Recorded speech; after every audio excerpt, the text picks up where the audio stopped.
Late November 2025. Inside Nestlé, laboratory tests detected low levels of a toxin in infant formula samples. By December 24th, the source had been confirmed. 2 days later, hundreds of thousands of cans were reportedly being held inside factories. But outside those factory walls, parents were still waking at night, warming bottles and feeding babies from cans already sitting in kitchens and stores. Nestlé says it needed time to trace the affected batches. But when infants are carrying the risk, how much certainty should a corporation need before warning their parents? If you want real food brand investigations where the timeline matters more than the press release, subscribe now, because this story begins with a toxin, but the real controversy is what happened before the public was told. Chapter 1. The Trust Inside the Can. Infant formula is not an ordinary food product. A parent cannot test it. A baby cannot explain what feels wrong. Families see a trusted name, follow the instructions, and assume every invisible safety check has already happened. That is why this crisis hit differently. The toxin was CEREULIDE, a heat-stable substance linked to nausea, vomiting, and abdominal symptoms. Even boiling water was not a reliable solution. But the contamination did not begin with the milk itself. Investigators traced the problem to arachidonic acid oil, an ingredient used in infant nutrition.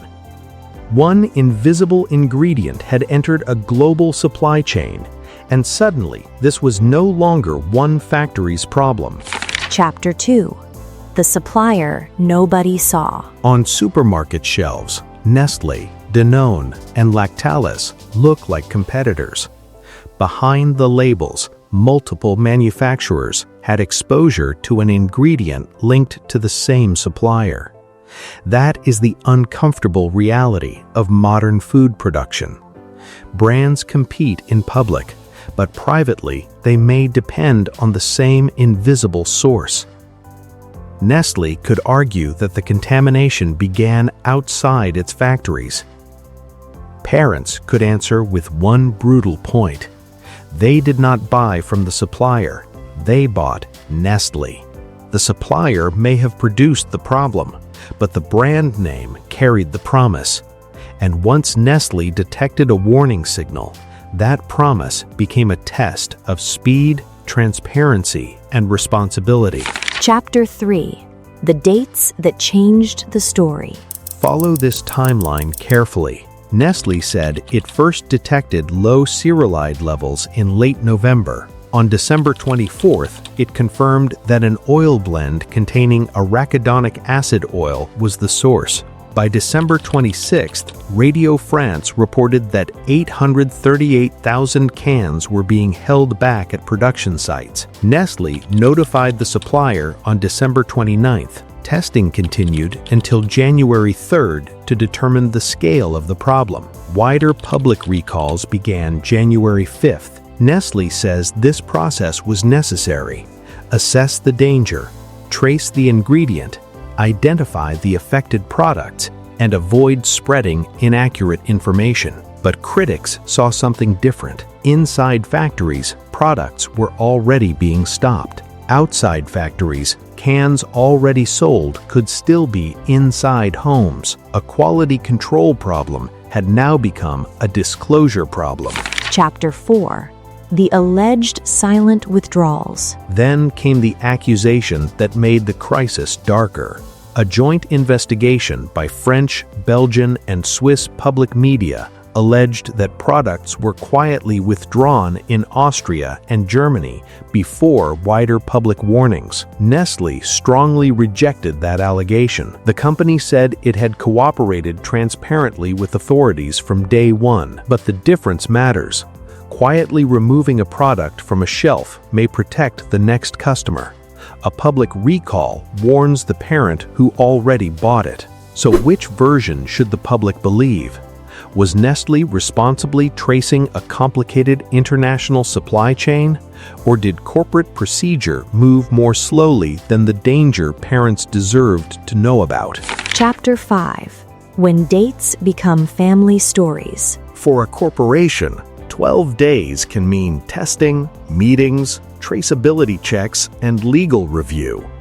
For a parent, 12 days can mean 12 more mornings, 12 more bottles, and no reason to suspect anything is wrong. Food Watch later filed a criminal complaint representing 8 families who said their babies suffered repeated vomiting, diarrhea, fever, or abdominal pain. One infant in Belgium was confirmed ill after consuming contaminated Nestlé formula and later recovered. Nestlé said it had not received medical confirmation linking other reported illnesses to its products. Investigators later ruled out a causal connection in 2 infant deaths, while another case remained under investigation. That distinction is essential. Fear is not proof. Suspicion is not causation, but uncertainty does not erase the emotional reality of parents who trusted the can. Chapter 6. Other companies involved. The crisis did not remain limited to one company. Danone and Lactalis also recalled products connected to CEREULIDE concerns. Nestlé's initial recall eventually affected around 60 countries, while updated testing guidance later caused additional batches to be included. This was not simply one careless employee or one broken machine. It exposed a global system where one specialized ingredient could travel through multiple brands, factories, and countries before families understood the risk. And that creates another uncomfortable question. When global supply chains are shared, who must sound the alarm first? The supplier, the regulator, or the famous brand printed on the package? Final chapter. What did Nestlé know? Here is the fairest conclusion. Nestlé knew there was a developing contamination problem before the largest public recalls began. What remains disputed is whether it knew enough to warn consumers earlier. Nestlé says it acted carefully, responsibly, and transparently. Investigators and consumer advocates argue that the warning may have come too slowly.